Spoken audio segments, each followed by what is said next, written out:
নমস্কার বন্ধুরা, আমি সুস্মিতা মায়ের হেসেলে আপনাদের স্বাগত জানাই। আজ চলে এসেছি ফুলকপি আলু দিয়ে কাতলা মাছের ঝোলের রেসিপি নিয়ে। তা সবাই এরকম কাতলা মাছের ঝোল বানাতে পারেন, তা আমি কিভাবে বানাই সেইটা সম্পূর্ণ দেখার অনুরোধ রইল আপনাদের। তাই অবশ্যই একটা লাইক দিয়ে দেখা শুরু করে দিন। আর আমার চ্যানেলটা যারা নতুন আছেন তাদেরকে বলবো যে আমার চ্যানেলটাকে সাবস্ক্রাইবার করে পাশে থাকা বেল আইকনটিটাকে প্রেস করে রাখার জন্য, তা যাতে আমি কোনো ভিডিও ছাড়ার সঙ্গে সঙ্গেই তাদের কাছে নোটিফিকেশান চলে যায়। তা শুরু করা যায়। কাতলা মাছের রেসিপিটা আমি কিভাবে বানাই তা দেখে নিন। এখানে আমি 5 পিস কাতলা মাছ নিয়েছি, ভালো করে আমি ধুয়ে নিয়েছি। ধুয়ে এবার নুন আর হলুদ আমি মাখিয়ে নেব। সব কিছুর আগে এই মাছের বেশ ভালো করে নুন আর হলুদটা মাখিয়ে রাখলে সুন্দর মাছটা ভাজাও হয়ে যায়, আর মাছের টেস্টটা কিন্তু একটু আলাদা হয়ে যাবে, আর নুনটাও সম্পূর্ণ মাছের মধ্যে প্রবেশ করে যাবে, আর মাছের টেস্টটাও কিন্তু দ্বিগুণ বেড়ে যাবে। তা সম্পূর্ণ আগে এই নুন আর হলুদ মাখিয়ে নেব মাছের গায়ে। দেখুন মাছের গায়ে ভালো করে আমি নুন হলুদটা মাখিয়ে নিয়েছি। এবার আমি আলু আর ফুলকপিটা কেটে নিয়েছি। আলুগুলো বেশ লম্বা লম্বা করে কেটে নিয়েছি, আর ফুলকপিগুলো বেশ ডুমো ডুমো আছে, খুব ছোট করিনি। তো এইভাবে আমি কেটে ধুয়ে নিয়ে রেডি করে নিয়েছি। এবার আমি বাটনাটা বেটে নেব। বাটনার মধ্যে নিয়েছি আদা, মৌরি, গোটা জিরে আর ধনে। এই মশলাটা দিয়ে আপনারা একবার বানিয়ে খাবেন, দেখবেন স্বাদের খুবই ভালো লাগে। তা দেখুন এবার ফুলকপিটা আমি একটু নুন আর হলুদ দিয়ে গরম জলের মধ্যে 1 মিনিট মতো একটু ভাপিয়ে নেব, যাতে ফুলকপির যে কাঁচা একটা গন্ধ থাকে ও ফুলকপি যে খেলে যাদের গ্যাস অ্যাসিডিটি হয় সেটা এইভাবে করলে তাদের অ্যাসিডিটিও হবে না আর কোনো সমস্যা হবে না। তা দেখুন এইভাবে আমি 1 মিনিট মতো গরম জলের মধ্যে ভাপিয়ে নেব।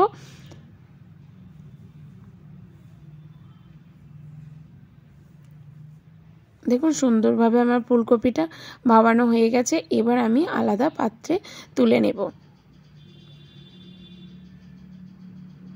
আর এইভাবে ফুলকপিটা নুন আর হলুদ দিয়ে ভাপিয়ে নিলে খুব তাড়াতাড়ি কিন্তু ফুলকপিটা ভাজাও হয়ে যায় কম তেলের মধ্যে। তো দেখুন এবার কড়াই আমি ধুয়ে নিয়ে ওই কড়াইয়ের মধ্যে দিয়ে দেব পরিমাণ মতো সর্ষের তেল। তা সর্ষের তেলটা আমি দিয়েছি। সর্বপ্রথম এবার মাছ কটা আমি ভেজে নেব। তো ভালো করে আমি তেলটাকে গরম করে নেব, আর সারা গায়ে আমি এইভাবে তেলটাকে খুন্তি দিয়ে মাখিয়ে নেব, যাতে মাছটা গায়ে না লেগে যায় কড়াইয়ে। তো দেখুন তেলটা আমার ভালো করে গরম হয়ে গেছে। এবার আমি মাছগুলো একে একে ভেজে নেব। তো একসঙ্গে সব মাছ তো ভাজা সম্ভব না, এবার আমি হাফ হাফ করে মাছটাকে আমি ভেজে নেব। দেখুন 1 পিঠ আমার ভাজা হয়ে গেছে। এবার মাছটাকে আমি তুলে নেব, আরও 1 পিঠ আমি ভেজে নেব। অবশ্যই আপনারা মাছ ভাজাটা লো ফ্লেমে করবেন।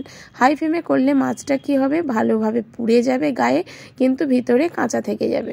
তো মাছটা আমি অবশ্যই লো ফ্লেমেতে মাছটাকে এপিট ওপিট লাল করে ভেজে নিলাম। দেখুন খুব একটা লাল করে ভাজিনি, অল্প ভেজে নিয়েছি, যাতে খুব ভেজে নিলে মাছ দেখবেন চামড়া ভাব হয় আর মাছের স্বাদ কিন্তু ভালো আসে না। ওর জন্য আমি হালকাভাবে ভেজে নিয়েছি। তা একে একে মাছ কটাকে ভেজে নেব। আরও যে মাছগুলো ছিল সেই মাছগুলো আমি এবার ওই বাকি তেলে আমি ভেজে নিয়েছি। এবার ভাজা হয়ে গিয়ে ওই তেলের মধ্যে আমি ফুলকপিটাকে প্রথমে ভেজে নেব বেশ লাল লাল করে।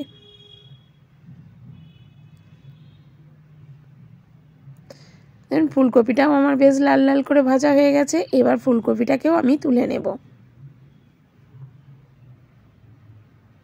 ভাপিয়ে নেওয়ার ফলে ফুলকপিটা দেখুন খুব সুন্দরও ভাজা হয়ে গেছে।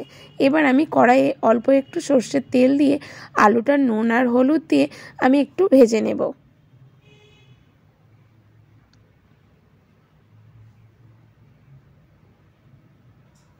নুন আর হলুদ দিয়ে ভেজে নিলে কী হবে, আলুটাও সুন্দরভাবে ভাজা হয়ে যাবে, আর আলুর গায়েও বেশ ভাজা ভাজা একটা কালার চলে আসবে খুব তাড়াতাড়ি। দেখুন আলুটাও সুন্দরভাবে ভাজা হয়ে গেছে। এবার আলুটাকে আমি একটা অন্য পাত্রে তুলে রাখবো। আর এই রেসিপিটা খুবই ভালো লাগে বাটা মাছ দিয়ে বলুন, কাতলা মাছ দিয়ে বলুন, রুই মাছ দিয়ে বলুন, আপনারা যে কোনো মাছ দিয়েই এই রেসিপিটা তৈরি করতে পারেন, আর খুব সহজ পদ্ধতিতে, আর এটা খেলে কোনো অগুণ হবে না। এবার ওই তেলের মধ্যে আমি হাফ চামচ মতো গোটা জিরে আর একটা তেজপাতা দিয়ে দিলাম। দিয়ে ভালো করে আমি ভেজে নিয়ে দিয়ে দিলাম একটা কেটে রাখা টমেটোটা আমি লবণ দিয়ে ভালো করে আমি একটু ভেজে নেব। লবণ দিয়ে ভাজলে কি হবে, খুব তাড়াতাড়ি টমেটোটা নরম হয়ে যাবে আর ভাজাও হয়ে যাবে।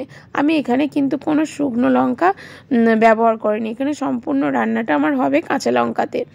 তো এবার আমি টমেটোটা দেখুন সিদ্ধ হয়ে গেছে। এবার যে পেস্টটা করে রেখেছিলাম সেই পেস্টটা দিয়ে ভালো করে আমি কষিয়ে নেব। আর কালারের জন্য দিয়ে দেব হলুদ গুঁড়ো, আর টেস্টের জন্য দেব লবণ আর একটু কাশ্মীর লঙ্কাটা দিলে কি হবে, বেশ একটু কালারটা ভালো হয়। আমি যেহেতু কাঁচা লঙ্কা দিয়ে রান্না করছি তার জন্য একটু দেখতে ভালোর জন্য আমি এখানে ব্যবহার করব কাশ্মীর লঙ্কা।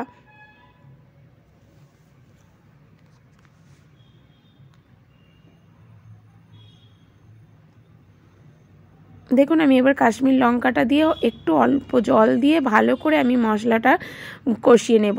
অবশ্যই আপনারা এখানে লো ফ্লেমে মশলাটাকে কষিয়ে নেবেন। হাই ফ্লেমে মশলাটাকে কষালে কি হবে, তাড়াতাড়ি মশলাটা পুড়ে যাবে, ভালোভাবে মশলাটাকে কষানো হবে না।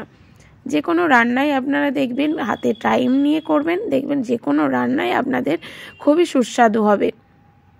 দেখুন সুন্দরভাবে আমি মশলাটাকে কষিয়ে নিচ্ছি।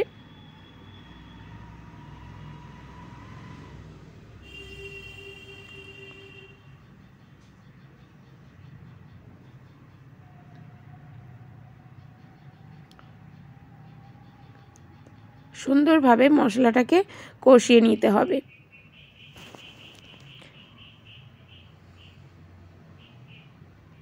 দেখুন মশলা কষিয়ে এসেছে। এবার আমি যে ভেজে রাখা আলু আর ফুলকপিটাকে দিয়ে ভালো করে আরও 1 মিনিট মতো আমি মশলাটাকে কষিয়ে নেব, যাতে ফুলকপি ও আলুর সঙ্গে মশলাটা ভালোভাবেই মিশে যায়। দেখুন সুন্দরভাবে আমার কষানো হয়ে গেছে। এবার আমি পরিমাণ মতো এখানে জল ব্যবহার করব।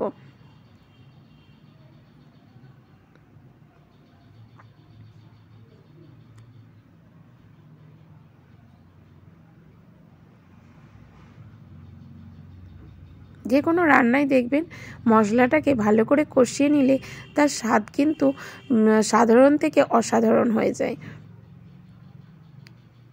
আর অবশ্যই আমার মতো এইভাবে একবার বাড়িতে ট্রাই করবেন, আশা করি ভালো লাগবে। তো এবার দেখুন আমি জল দিয়ে দেব। এবার আমার পরিমাণ মতো আমি এখানে জল ব্যবহার করেছি। আমি যেহেতু এখানে চন্দ্রমুখী আলু ব্যবহার করেছি ও ফুলকপিটাকেও আগে থাকতে একটু ভাবিয়ে নিয়েছি, ওই জন্য যেটুকুনি আমার গ্রেভি দরকার সেই অনুযায়ী আমি এখানে জল ব্যবহার করেছি। আর এবার দিয়ে দেব কাঁচা লঙ্কা চেরা, কাঁচা লঙ্কাটা। আর এখানে আপনারা স্বাদ মতো আপনাদের লবণ ও ঝালটা আপনারা ব্যবহার করবেন। আমি এখানে আমার ঝাল ও লবণটা আমি ব্যবহার করেছি। দেখুন ফুলকপি ও আলু সুন্দরভাবে সিদ্ধ হয়ে গেছে। এবার দিয়ে দেব ভেজে রাখা মাছটা দিয়েও আমি কিছুক্ষণ 1 মিনিট মতো এভাবে নাড়াচাড়া করে রেখে দেব। বেশিক্ষণ রাখার দরকার নেই, যাতে মাছের ভিতর যে রসাটা প্রবেশ করলেই এখানে নামিয়ে নেব। আর আমার রেডি হয়ে যাবে ফুলকপি আলু দিয়ে কাতলা মাছের পাতলা ঝোলের রেসিপি। তো দেখুন কিছুক্ষণের পর এবার আমি কেটে রাখা ধনেপাতা দিয়ে দিলাম আর দিয়ে দেবে একটু গুঁড়ো গরম মশলা। তো আমার সম্পূর্ণ রেডি হয়ে গেছে। গ্যাসটা এবার অফ করে আমি কিছুক্ষণের জন্য রেস্টে রেখে দেব, যাতে সম্পূর্ণ মশলাগুলো সব কিছুর সঙ্গে মিশে যায় ও গরম মশলাটাও সুন্দরভাবে মাছের সঙ্গে মিশে যায়। তো অবশ্যই আমার এই রেসিপিটা যদি ভালো লেগে থাকে তাহলে লাইক, শেয়ার ও কমেন্ট করতে ভুলবেন না। আর নতুন বন্ধু হয়ে থাকলে অবশ্যই আমার চ্যানেলটাকে সাবস্ক্রাইব করবেন ও পাশে থাকা বেল আইকনটিটাকে প্রেস করে রাখার অনুরোধ রইল, যাতে আমি কোনো ভিডিও ছাড়ার সঙ্গে সঙ্গে আপনাদের কাছে নোটিফিকেশন চলে। অবশ্যই রান্নাটা যদি ভালো লেগে থাকে তাহলে লাইক, শেয়ার ও কমেন্ট করতে ভুলবেন না। আর আপনাদের একটা কমেন্ট আমার কাছে নিত্য নতুন রান্না আপনাদের সঙ্গে শেয়ার করতে পারি। আর সম্পূর্ণ ভিডিওটা দেখার জন্য ধন্যবাদ।